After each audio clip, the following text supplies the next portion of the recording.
गुरुदेव।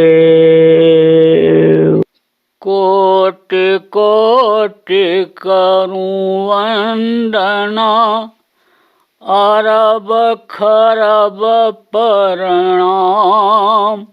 चरण कमल बिसरूं नहीं, जय गुरुदेव नाम।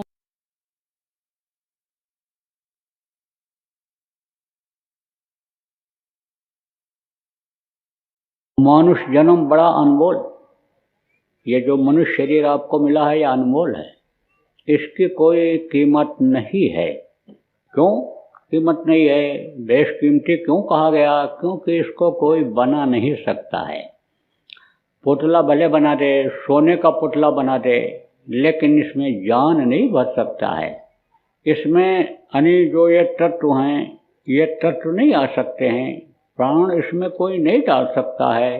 कहने को तो लोग प्राण प्रतिष्ठा कर देते हैं, मूर्तियां बना देते हैं और मूर्तियों की स्थापना कर देते हैं मंदिर बना करके, और प्राण प्रतिष्ठा करके मान्यता दे देते हैं। लेकिन वो मूर्तियां कुछ बोलती हैं कि डोलती हैं, कुछ कहती हैं, करती हैं? कुछ नहीं। स्वार्थ में आदमी मूर्तियों के सामने बढ़िया बढ़िया पकवान बना करके और उठा करके ला करके खा लेता है। मूर्तियां अगर कहने लग जाएं कि ये थाली रख दे, मत ले जाना, तो पहले बनाने के बाद निकाल करके अपने लिए रख लेगा स्वार्थी आदमी आज का, और तब मूर्तियों को भोजन कराने ले जाएगा। मूर्तियां अगर कह देने लग जाएं कि मेरे सामने तुम कोई अपराध करके नहीं आओगे, शराब पीकर नहीं आओगे, चोरी करके नहीं आओगे, व्यभिचार करके नहीं आओगे, छल कपट करके लूट फरेब करके नहीं आओगे, और अगर आओगे तो देख लो ये चक्र हमारा चल जाएगा, ये गदा हमारा तुम्हारे ऊपर पड़ जाएगा। दुर्गा जी अभी बोलने लग जाएं कि तुम अगर इस तरह के आदमी हो, नालायक आदमी, मेरे सामने आओगे तो तलवार से काट दूंगा, तो बहुत से लोग अभी मंदिरों में जाना ही बंद कर देंगे। तो प्रेमियों, यह मनुष्य मंदिर है, यह प्रभु का बनाया हुआ मंदिर है। आप मंदिर को बनाते हो पूजा करने के लिए, उसने तो आपको बनाया मंदिर दे दिया। इसी में भगवान का दर्शन होता है, इसी में देवी देवताओं का दर्शन होता है, इसी में भाव भक्ति के अनुसार फायदा लाभ मिलता है। अब ये जरूर है कि जो जीना सीख जाते हैं, खाना सीख जाते हैं, जो लोग संयम और नियम से रहना सीख जाते हैं, जो लोग पूजा उपासना करना सीख जाते हैं, उनको तो लाभ मिल जाता है, और जो नहीं सीख पाते हैं वो दुख झेलते हैं। जैसे मैंने आपको बताया कि शरीर रहते हुए भी दुख मिलता है। अभी ज़्यादा खा लो तो पेट फूलेगा, तो दर्द होगा कि नहीं होगा, तकलीफ होगी कि नहीं होगी। अभी लड़ाई झगड़ा कर लो और मारपीट कर लो, और तो 4 मारोगे तो 1-2 तो वो भी मारेगा, और वो समय नहीं मार पाएगा तो फिर हमला करेगा। तब जब दोबारा हमला करेगा तैयारी करके, तब तो हाथ पैर तोड़ देगा, क्या मालूम जान ही चली जाए। तो तकलीफ अन्य शरीर से भी झेलते हैं, और आत्मा भी फंस जाती है, बाद में तकलीफ झेलती है। इसलिए समझो ये बताया जाता है, सिखाया जाता है कि भाई संयम और नियम का पालन करो, कम खाओ, गम खाओ। बुजुर्ग लोग कहते हैं ना, बुढ़ों के पास बैठना चाहिए, बुढ़ों का बड़ा अनुभव होता है। जवान समझते नहीं बुढ़ों को, ये जो कहते हैं हम अंग्रेजी पढ़े हैं, हम अंग्रेजी पढ़े हैं, हम समझो ये कुछ नहीं पढ़े हैं, इनके पास क्या बैठे हैं, ये हमको क्या बताएंगे, ये तो हिंदी भी ठीक से नहीं बोल पाते हैं, और हम अगर इनको लोगों से पिताजी कहने लग जाएंगे तो हम तो टाइट हुई लगाए बैठे हैं, तो हमारी पोजीशन खराब हो जाए। ये चड्ढी बनियान पहनने वाली बहुएं सास को कहती हैं कि ये अनपढ़ हैं, ये क्या हमको ज्ञान देंगे, क्या हमको बताएंगे। लेकिन गाढ़े वक्त पर वही काम आती हैं। गाढ़ा वक्त किसको कहते हैं? जब प्रसव की पीड़ा होती है। जब बच्चा पैदा करने को होता है तो बहुत दर्द होता है। उदाहरण दिया गया कि बांझ क्या जाने प्रसव की पीड़ा, यानी जिसके बच्चे नहीं पैदा हुए वो प्रसव की पीड़ा क्या जान सकती है। कहते उदाहरण दिया गया, जाके पाँव न फटे दवाई, सो का जाने पीर पर आई। अब इधर पछुआ हवा चल रही है, ठंडी हवा, और ओस अगर पैर में 4-6 दिन लग जाए और मिट्टी लगे ओस के साथ तो ये एड़ियाँ फट जाती हैं। इतना दर्द होता है कि चिल्लाता है आदमी। अब अगर उपचार नहीं मालूम है तो रात भर तड़पेगा, जैसे फोड़ा तड़पता है ऐसे ही तड़पेगा। और उपचार जानता है तो मोम को थोड़ा सा तेल में गरम करके बस उसी में भर दो, गीला करके उसी में भर दो, धो दो उसको गर्म पानी से, फिर उसके अंदर तेल ही डाल दो, घी ही डाल दो, थोड़ी देर के लिए नरम हो जाएगा। और उसके सुराख जो होते हैं अगर बंद हो जाएं तो फिर तो हमेशा के लिए फुर्सत हो जाती है। तो उदाहरण के तौर पर ये बातें बताई गई। तो गाढ़ा वक्त कब आता है बच्चियों का? जब बच्चा पैदा होने का समय आता है। तो डॉक्टर लड़की हो, दूसरे के पेट से बच्चा तो ऑपरेशन करके निकाल देती है, लेकिन उसके पेट का बच्चा वही अनपढ़ सास हाथ फेर कर निकालती है। आप तो समझो, इसीलिए कहा जाता है कि बुजुर्गों की सेवा करो, बुजुर्गों से सीख लो, बुजुर्गों को अपना समझो। बहुएं जो आती हैं सास को अपना माँ अगर मान लें कि एक माँ को छोड़ करके मैं आई हूँ और ये मुझे दूसरी माँ मिल गई, और सास अगर ये सोच ले कि एक बेटी को मैंने ब्याह दिया, दूसरे को दे दिया, दूसरे की बेटी ये मुझे मिल गई, ये मेरी बेटी है, तो सास और बहू का झगड़ा होगा? कभी भी नहीं होगा। कोई तेज तर्राक भी दोनों में हो गई और भजन करने का तरीका अगर मालूम हो गया तो फिर तो वो भजन पर बैठ जाएगी, ऊपर से कपड़ा डाल करके कान बंद करके। तो गुस्सा तो आग होती है, थोड़े समय के लिए रहती है, फिर वो गुस्सा शांत हो जाती है। और फिर जब गुस्सा शांत हो गया तो जो कुछ भी कहना सुनना था वो सब खत्म हो गया। एक बार क्रोध आता है तब आदमी कहता बकता चला जाता है, उसके बाद शांत हो जाता है, चाहे आदमी हो चाहे औरत। तो कहा और कोई आग हो तो आप हो पानी। तो ये सब क्या है? ये तरीका है गृहस्थ आश्रम को सुखी बनाने का।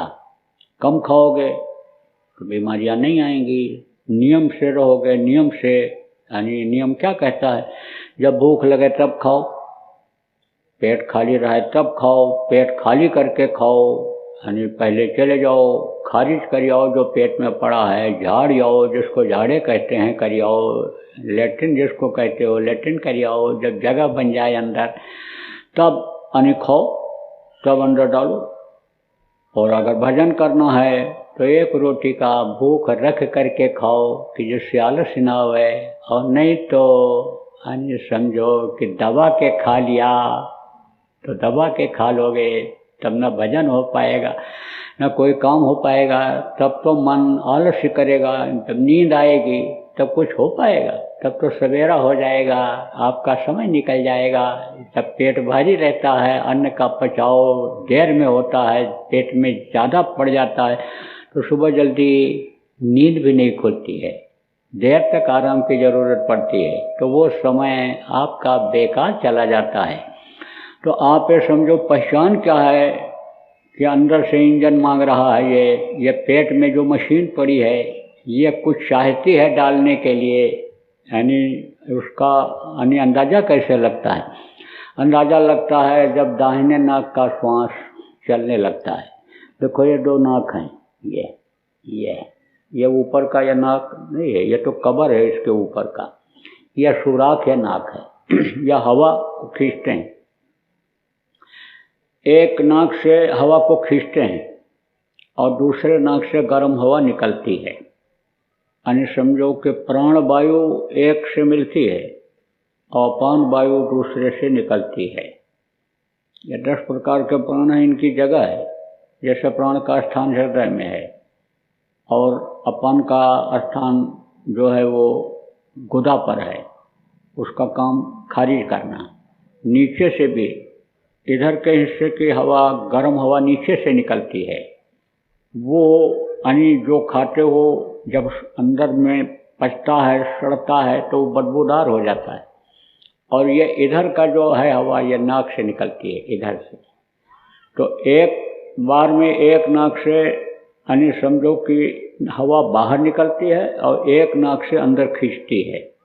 दोनों नाक एक साथ थोड़ी देर चलते हैं, बदलते रहते हैं। कभी दाहिना नाक से हवा निकलेगी बाहर, कभी बायां से निकलेगी बाहर, कभी दोनों से निकलती है। तो दोनों से निकले तो भी नहीं भोजन लेना चाहिए। दाहिने नाक से जब निकलती है तब उस समय पर समझो कि अब ज़रूरत है, सब कुछ पेट में डाल देना चाहिए।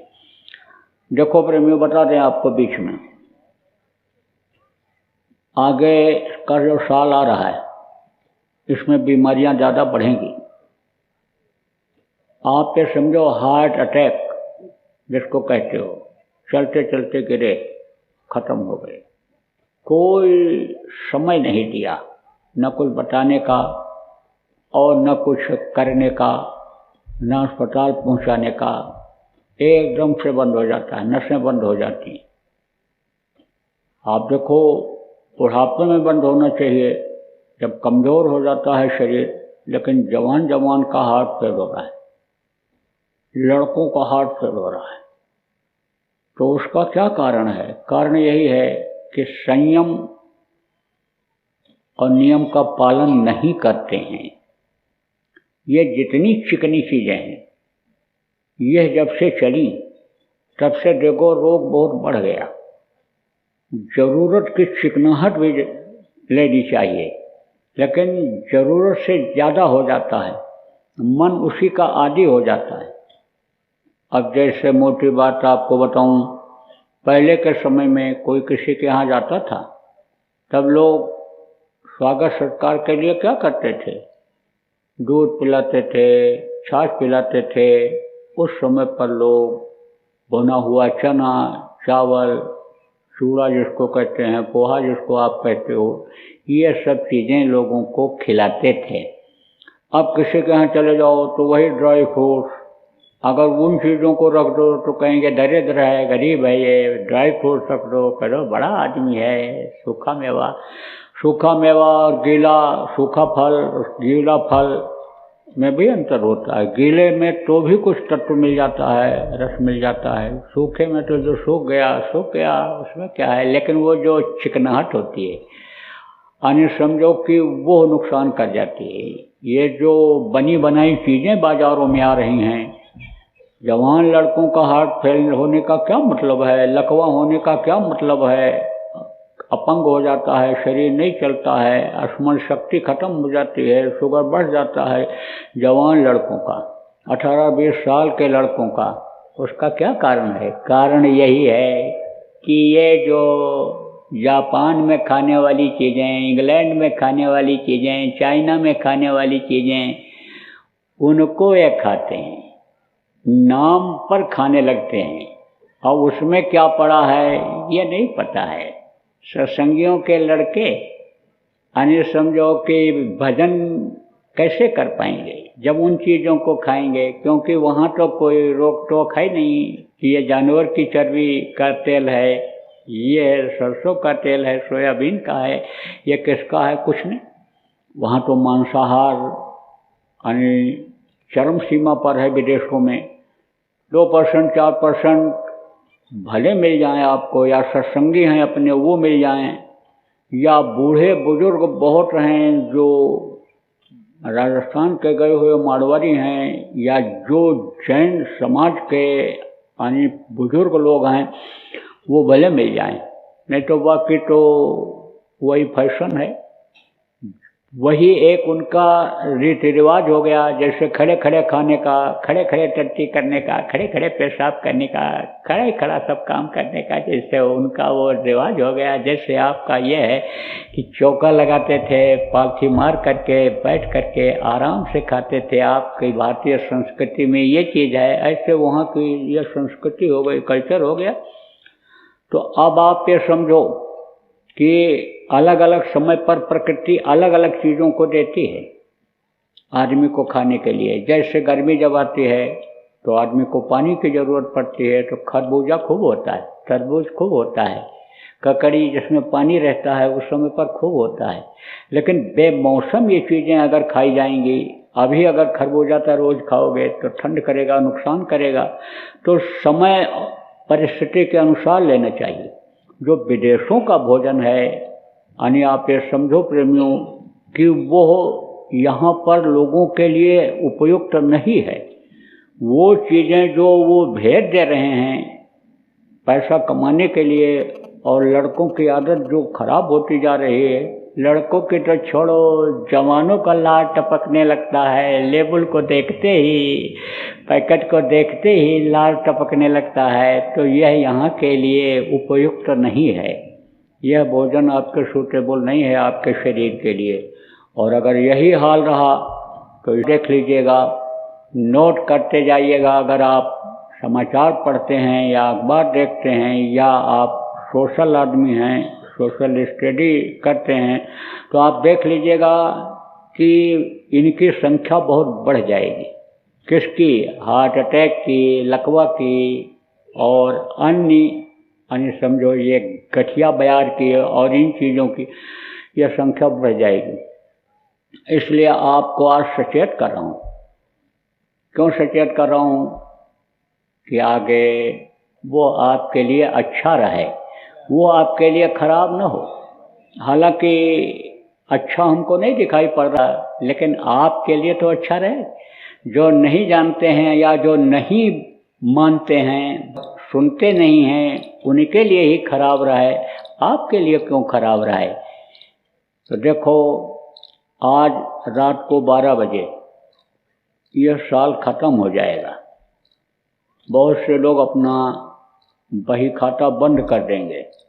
हालांकि हिंदी के हिसाब से, हिंदू धर्म के हिसाब से, हिंदू रीति रिवाज के हिसाब से चैत में ख़त्म होगा साल, लेकिन अंग्रेजी के हिसाब से यह वर्ष ख़त्म हो जाएगा।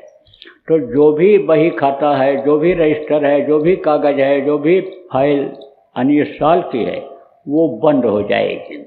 वो चली जाएगी ठंडे बस्ते में।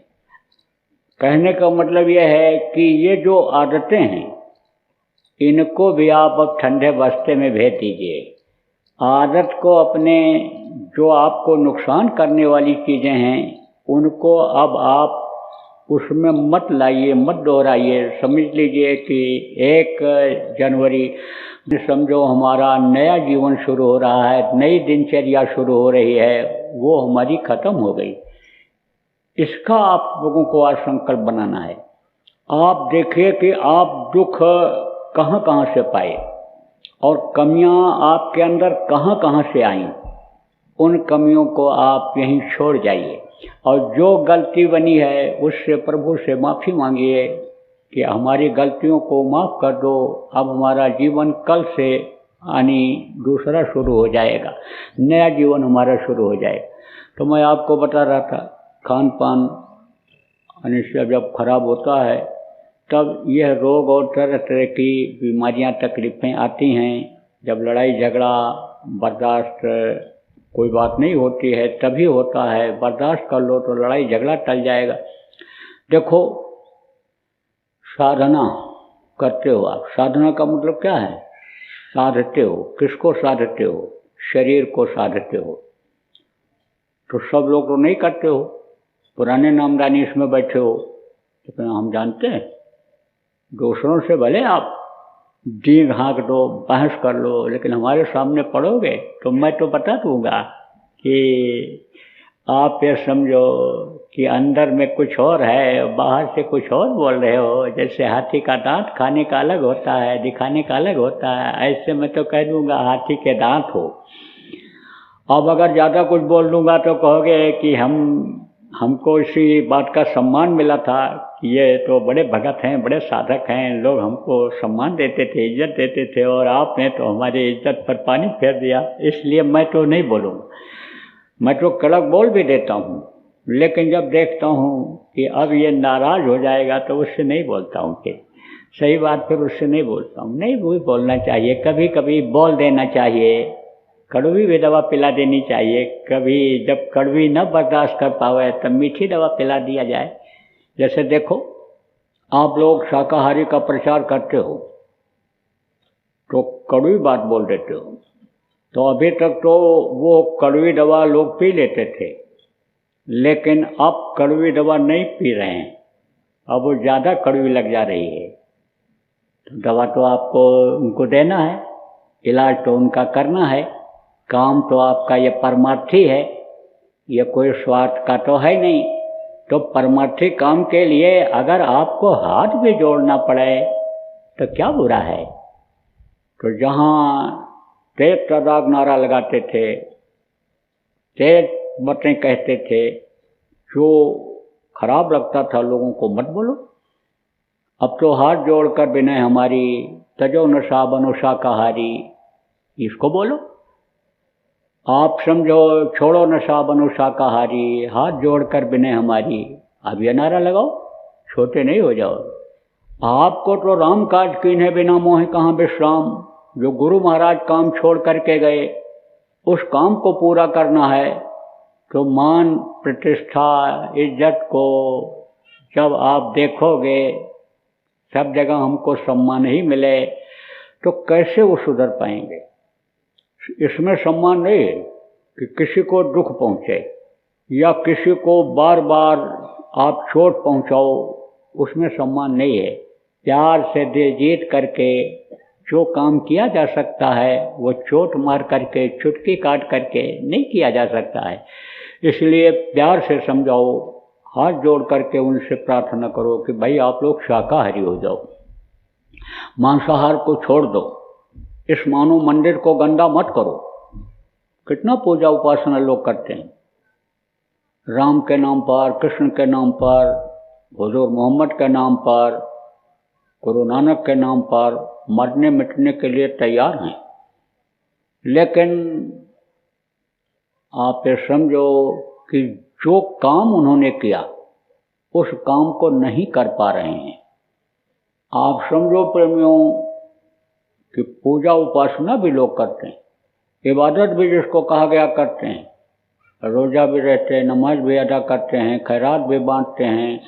आप देखो दान पुण्य भी लोग करते हैं, तीर्थों में जाते हैं, मंदिरों में लोग रोज पूजा करते हैं, लेकिन किससे करते हैं? इस गंदे शरीर से करते हैं। इस लोग किससे बोलेंगे? इसी मुंह से बोलेंगे।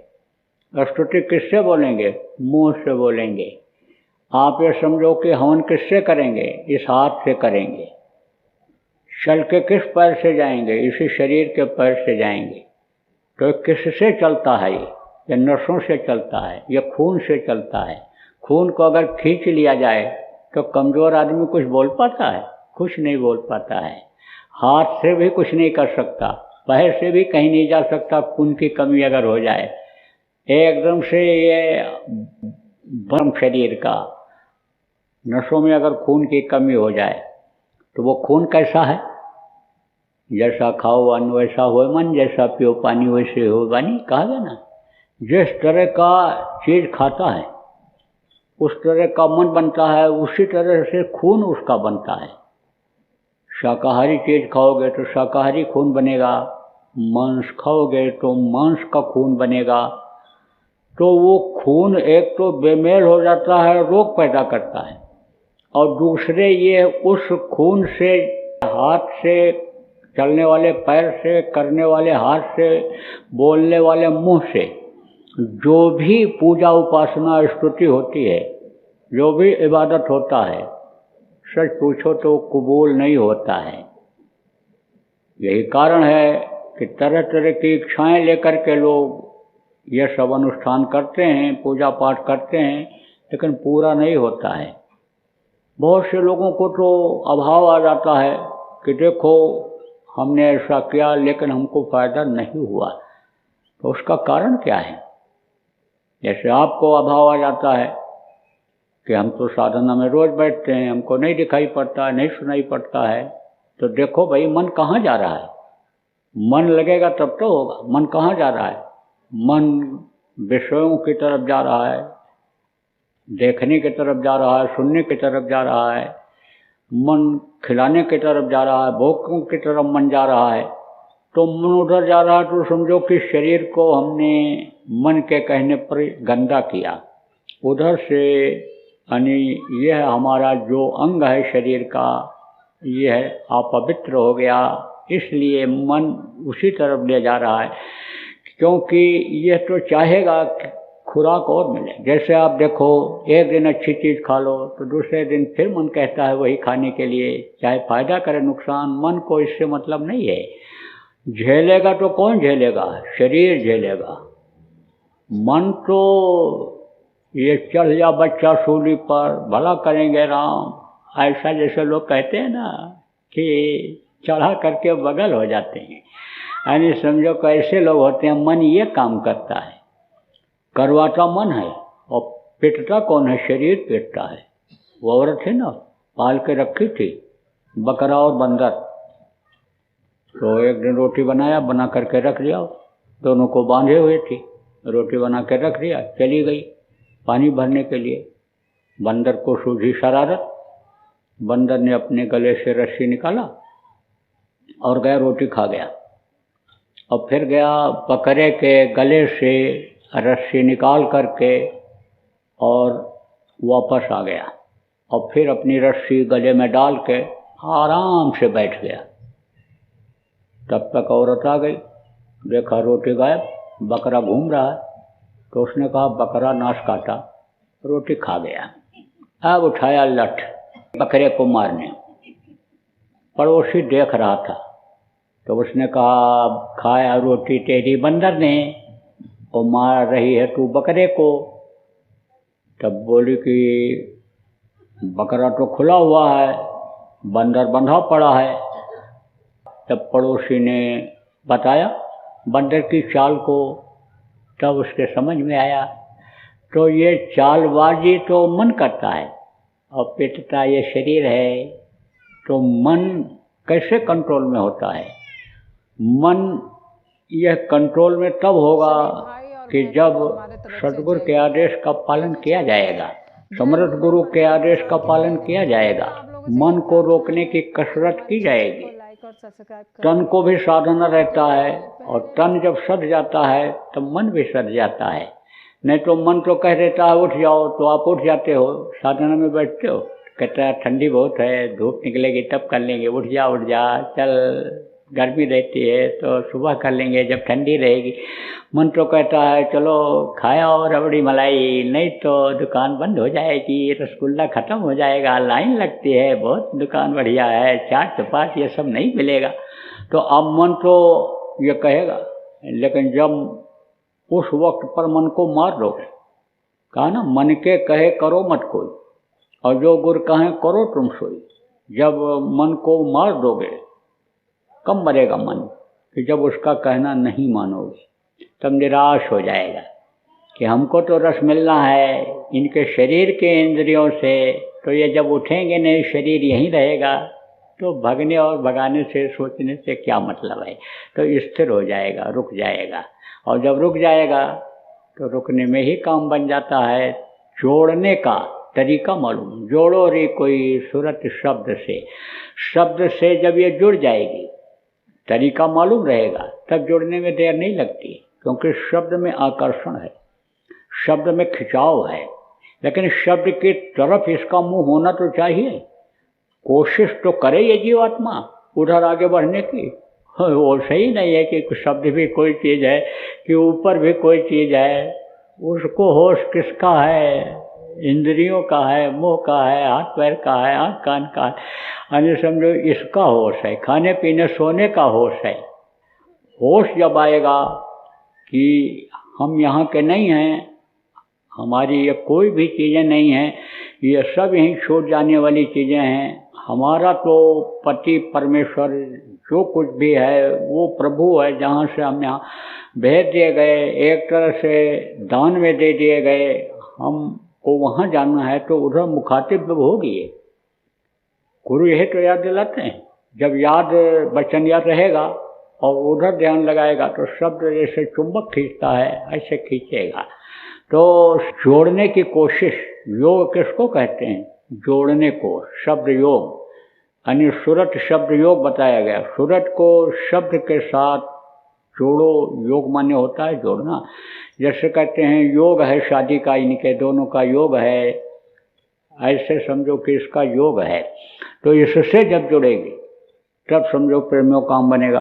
गुरु महाराज शुरू में भविष्यवाणी करते थे, लेकिन गुरु महाराज ही प्रार्थना करके यानी उस प्रभु से 16 आना में से 14 आना भविष्यवाणियाँ तो उन्होंने अपनी ही कटवा दी, माफ करवा दिया जनता का।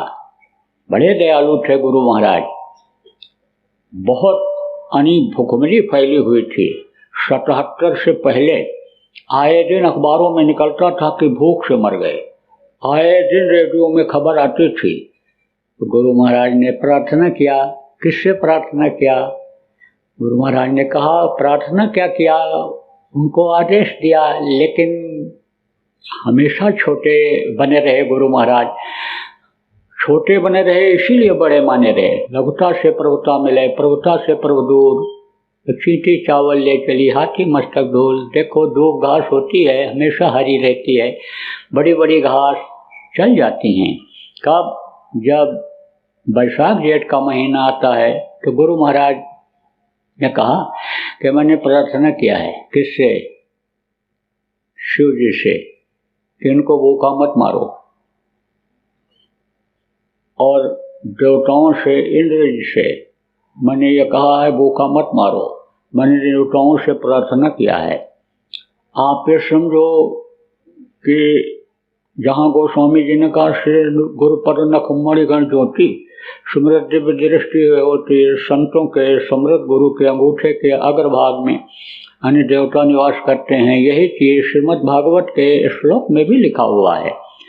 तो आप ये समझो वो प्रार्थना क्या करेंगे, लेकिन मनुष्य शरीर में होने के नाते समझो कि मर्यादा उनकी रखनी पड़ती है। तो यज्ञ किया था कहाँ पर? अयोध्या में।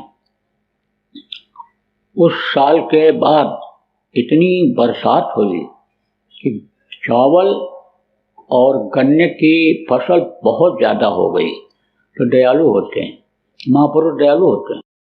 जय गुरुदेव, जय जय गुरुदेव।